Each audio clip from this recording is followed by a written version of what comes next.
नमस्कार दोस्तों, stock market studies में फिर से एक बार आपको बहुत-बहुत स्वागत है। तो आज मैं फिर से आपके सामने कुछ इंपॉर्टेंट कंपनी का अपडेट शेयर करने वाला हूँ, तो वीडियो को पूरा लास्ट तक देखिएगा।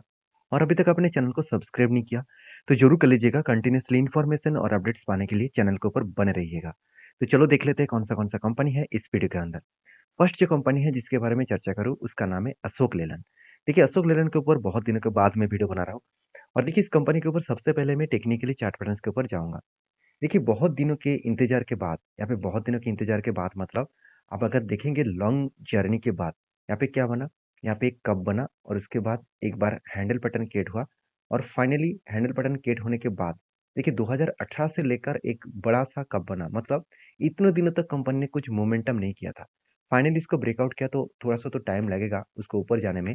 तो फिर भी देखेंगे, तो यहाँ पे ब्रेकआउट कन्फर्मेशन होने के बाद कंपनी ऊपर गया था, नीचे आए, रिटेस्ट किया, उसके बाद ऊपर जाने की कोशिश किया, फिर से रिटेस्ट किया, फिर से ऊपर जाने की कोशिश किया, फिर से रिटेस्ट किया। अभी देखिए, इतने टाइम तक जो रिटेस्ट कर रहा था, इतने टाइम तक जब बार-बार सपोर्ट को रिटेस्ट कर रहा था, तो यहाँ पे अलग-अलग सिनेरियो बन रहा था। ध्यान दीजिएगा, अगर मैं इस चीज़ों को यहाँ पे मार्किंग करूँ, तो कुछ इस तरीके से पैटर्न्स बना था। और ये जो पैटर्न बना था, तो इस लेवल को वो ब्रेक फाइनली यहाँ पे कर चुके हैं। तो जब भी कुछ इस तरीके से लेवल को ब्रेक करे, तो सोचना, अगर रीटेस्ट कर रहा है, उसके बाद फिर से उसको ब्रेक करेगा, तो एक बड़ा धमाका देखने को मिल सकता है। तो सिनेरियो देखिए, यहाँ पे 200 डेज़ जो ईएमए है, इसको वो बार-बार क्या कर रहा है, रीटेस्ट कर रहा है। तो यहाँ पे भी रीटेस्ट किया, उसके बाद ऊपर गया, फिर से रीटेस्ट किया, फिर से ऊपर जाने का कोशिश करेंगे। तो यहाँ पे कंपनी के ऊपर जो सिचुएशन और सिनेरियो देखने को मिले, तो कुछ इस तरीके से सिनेरियो देखने को मिला है। तो जब भी देखिए इस लेवल को टच कर रहा है, वो कुछ इस तरीके से हैमर जैसे पैटर्न क्रिएट कर रहा है।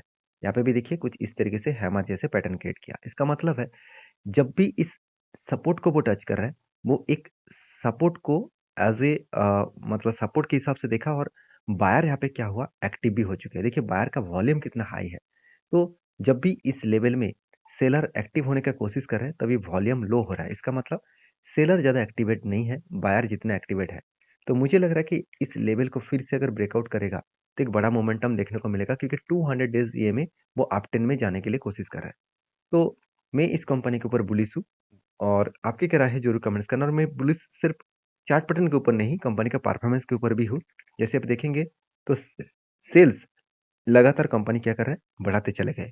उसके साथ-साथ एक्सपेंस को कंपनी कंट्रोल में रखे। उसके बाद कंपनी इतने सालों तक जो लॉसेस कर रहे थे, वो लॉसेस धीरे-धीरे करके क्या हुआ, रिकवरी हो गया।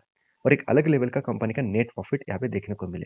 तो जब भी कुछ कंपनीज़ के ऊपर इस तरीके से सिचुएशन बनता हुआ देखने को मिले, तो आपको एक चीज़ को याद रखना होगा कि कंपनी के ऊपर अच्छा खासा एक मोमेंटम धमाका देखने को मिल सकता है। तो इतने दिनों तक लॉसेस करने के बाद फाइनली क्या हो रहा है, कंपनी का प्रॉफिट जर्नी बढ़ रहा है। अभी ये देखना है कि कंपनी दिसंबर क्वार्टर में किस तरीके से रिजल्ट पब्लिश करते हैं। और एक डेटा के आधार के हिसाब से बात करूँ, तो कंपनी का T till two month year of year basis में अच्छा खासा प्रॉफिट दिखा रहा है। इसका मतलब ईयर ऑफ ईयर बेसिस में भी कंपनी का अच्छा खासा रिजल्ट आने का चांसेस है। अगर रिजल्ट आएगा, तो कंपनी का जर्नी भी अच्छा खासा देखने को मिलेगा। जो यहाँ पे जो जर्नी देखने को मिले है, उसी तरीके से जर्नी अच्छा खासा आपको देखने को मिल सकता है। बाकी एज़ ए इन्वेस्टर इस कंपनी के ऊपर देखिए, इंस्टीट्यूशन इसीलिए कंटिन्यू कर रहा है, क्योंकि उसको पता है कि अपकमिंग टाइम्स में ऑटो सेक्टर का बहुत ज़्यादा ग्रोथ होने वाला है। क्योंकि कोई भी कंट्रीज़ का अगर ग्रोथ होगा, तो उस कंट्रीज़ के ऑटो सेक्टर का सबसे ज़्यादा डिमांड बढ़ने वाला है। क्योंकि देखिए, लोगों के जेब में अगर पैसा रहेंगे, वो हमेशा यही सोचेंगे कि घर बनाऊँगा, उसके साथ-साथ गाड़ी भी खरीदारी करूँगा। तो डायरेक्टली उसका टारगेट ज़्यादा से ज़्यादा उसका गाड़ी खरीदने में होते हैं। तो इस बात को आपको याद रखना है कि जितने सारे ऑटोमोबाइल्स कंपनी है, उसके ऊपर लगातार बुलिश सिचुएशन देखने को मिले। अभी इस कंपनी के ऊपर जो टेक्निकली चार्ट पैटर्न्स बना है, वो मैं आपके साथ शेयर कर चुका हूँ। बाकी आपके क्या ओपिनियन है, वो मुझे कमेंट करके बता सकते हैं। नेक्स्ट जो कंपनी है, उसका नाम आप देखेंगे तो LTTS, Larsen and Toubro technology services. तो एलटीटीएस जो है, वो एक एल&टी ग्रुप की कंपनी है। और इस कंपनी के बारे में चर्चा करूँ, तो कंपनी इसके ऊपर बहुत दिनों के बाद कंपनी के इंतजार करने के बाद क्वार्टरली रिजल्ट फाइनली आ चुके हैं। तो कंपनी के सेल्स इस बार दिसंबर क्वार्टर में भी अच्छा खासा सेल्स देखने को मिले। पिछले सालों की तुलना से इस बार अच्छा खासा सेल्स देखने को मिले। एक्सपेंस को भी कंपनी कंट्रोल में रखे। उस बेसिस में नेट प्रॉफिट 298 करोड़ से 337 करोड़ तक बना। तो एक अलग लेवल का प्रॉफिटेबिलिटी ग्रोथ देखने को मिले। तो मेरे हिसाब से एक बेस्ट तरीके से प्रॉफिटेबिलिटी ग्रोथ देखने को मिले। और उसी उसी हिसाब से कंपनी के जो बैलेंस शीट है, वो भी आप देखेंगे, तो कंपनी के जो रिजर्व है, वो लगातार बढ़ता हुआ देखने को मिले। और रिजर्व बढ़ा, उसके साथ-साथ बोरिंग्स भी कंपनी का एक एक रेंज के अंदर है, उतना ज़्यादा बोरिंग्स भी नहीं है। ना के बराबर है। सबसे मज़ेदार बात यही है कंपनी खुद के बिज़नेस के ऊपर आज तक इतने बड़ा इन्वेस्ट नहीं किया, जो कंपनी इस क्वार्टर में किया है। 121 करोड़ के आसपास। तो मेरे हिसाब से एक बेस्ट पॉइंट है क्योंकि जब कंपनी खुद के बिज़नेस के ऊपर इतना ज़्यादा निवेश करेंगे, तो वहाँ पे ग्रोथ होने का चांसेस सबसे ज़्यादा बढ़ जाते हैं। तो एज़ ए इन्वेस्टर इस कंपनी के ऊपर अच्छा खासा सॉरी एज़ ए इन्वेस्टमेंट के हिसाब से भी कंपनी अच्छा खासा इसके ऊपर इन्वेस्टमेंट भी किया और अदर्स एसेट के हिसाब से बात करूँ, तो इस कंपनी के ऊपर जो ट्रेड रिसीव हुआ, वो लगातार-लगातार देखिए यहाँ पे ट्रेड अच्छा खासा कंपनी को प्रोजेक्ट मिलता गया। इस बार हाईएस्ट कंपनी को प्रोजेक्ट मिला। ये सारे कारण की वजह से मैं इस कंपनी के ऊपर बुलिश हूँ और इसके ऊपर टेक्निकली जो चार्ट पैटर्न्स बना था, बहुत दिनों के बाद एक कप विथ 100 पैटर्न्स बना और मैंने आपको ये भी बताया कि जो कप विथ 100 पैटर्न्स बना था, उसका जो टारगेट बना था, वो प्रीवियस स्विंग हाई के नीचे बना था और मैं आपको प्रीवियस एक वीडियो में भी बताया कि मैं बार-बार देख चुका हूँ, जब भी कोई एंटी लेवल्स, स्विंग और target levels previous swing high के नीचे बने, तो हायर पॉसिबिलिटी है उस टारगेट को वो अचीव करेंगे। तो देखिए ईज़िली एंटी होने के बाद रिटेस्ट तो किया, उसके बाद देखिए टारगेट को अचीव किया।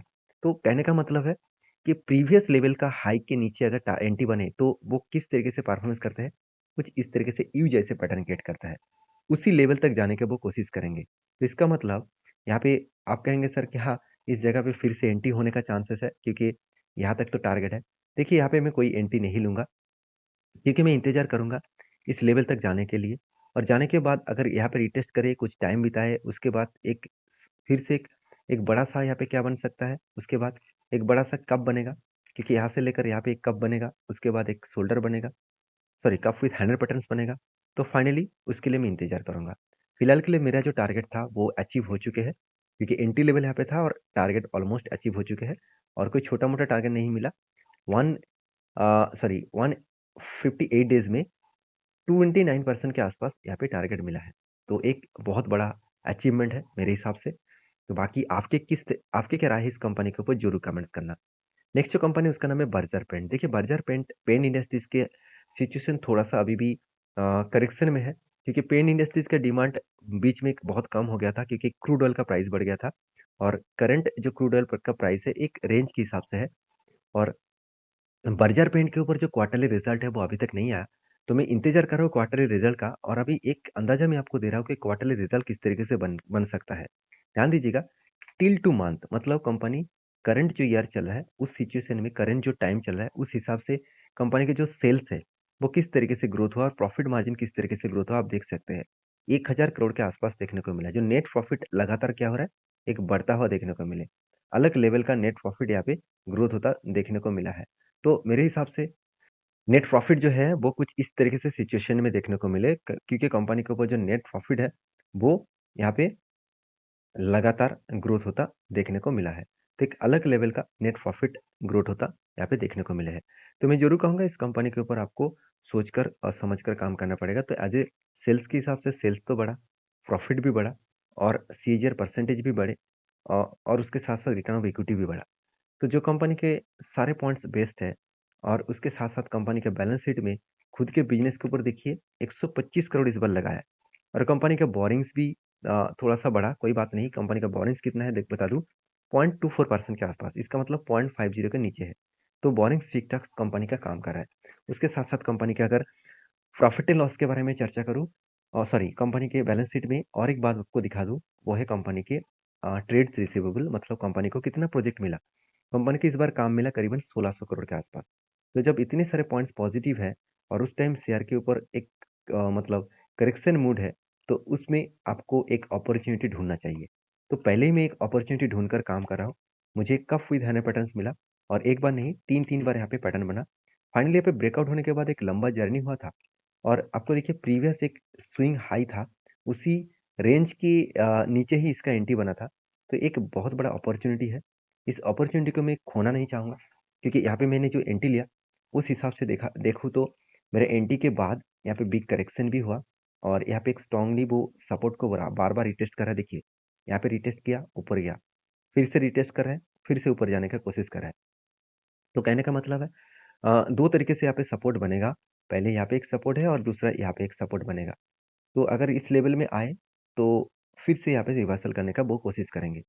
अभी होगा क्या, वो तो आपको बाद में पता चलेगा। फिलहाल के लिए मैं इस कंपनी के ऊपर तो बुलिश हूँ। आपके क्या ओपिनियन है, मुझे ज़रूर कमेंट्स करके बताना। नेक्स्ट जो कंपनी है उसका नाम है सालासर टेक्नो इंजीनियरिंग लिमिटेड। तो सालासा टेक्नो इंजीनियरिंग लिमिटेड के बारे में चर्चा करूँ कंपनी का। यहाँ पे बोनस के अनाउंसमेंट हो चुके हैं। कंपनी हर 1 के बदले 4 शेयर आपको बोनस के हिसाब से देने वाले हैं और वो भी कब देंगे? वो देंगे फर्स्ट फरवरी में। तो फर्स्ट फरवरी में 1 के बदले आपको 4 शेयर मिलेगा। देखिए, मुझे एक दोस्त ने कमेंट किया सर 4:1 का मतलब क्या होता है? देखिए 4:1 का मतलब है एक्चुअली बोनस के हिसाब से, ध्यान रखिएगा। बोनस के हिसाब से आपको 1 के बदले आपको 4 शेयर मिलेगा। अगर वो स्प्लिट होता, यहाँ पे देख सकते हो 1:10 दिखा रहा है, इसका मतलब 1 के बदले आपको 10 शेयर मिला। तो बोनस के हिसाब से आपको इस तरीके से देखना है, पहले जो अंक रहेगा, वो आपको लास्ट में चला जाएगा और लास्ट में जो अंक रहेगा, वो फर्स्ट में आ जाएगा। मतलब 1 के बदले आपको 4 शेयर यहाँ पे मिलने वाले हैं। तो आई होप वीडियो में कुछ जानकारी अच्छा मिले, तो वीडियो अच्छा लगे तो प्लीज़ लाइक करना, दोस्तों के साथ भी शेयर करना और इस वीडियो में कुछ सीखने को मिले, तो चैनल को ज़रूर सब्सक्राइब करना। और हाँ, ये वीडियो टोटली एजुकेशन पर्पस में था, कोई भी मेरे तरफ से बाय एंड सेल का रिकमेंडेशन नहीं है। अगर काम करना है तो आपके ओपिनियन के हिसाब से काम करिए और हाँ, हमेशा रिस्क को मैनेज करके काम करिए। मैं बार-बार बोलता हूँ, आप किसी भी तरीके से 5% से ज़्यादा किसी भी कंपनीज़ के ऊपर निवेश मत करिएगा। तो इसी तरीके से अपडेट पाने के लिए चैनल के ऊपर बने रहिएगा। मिलते हैं नेक्स्ट वीडियो में, तब तक के लिए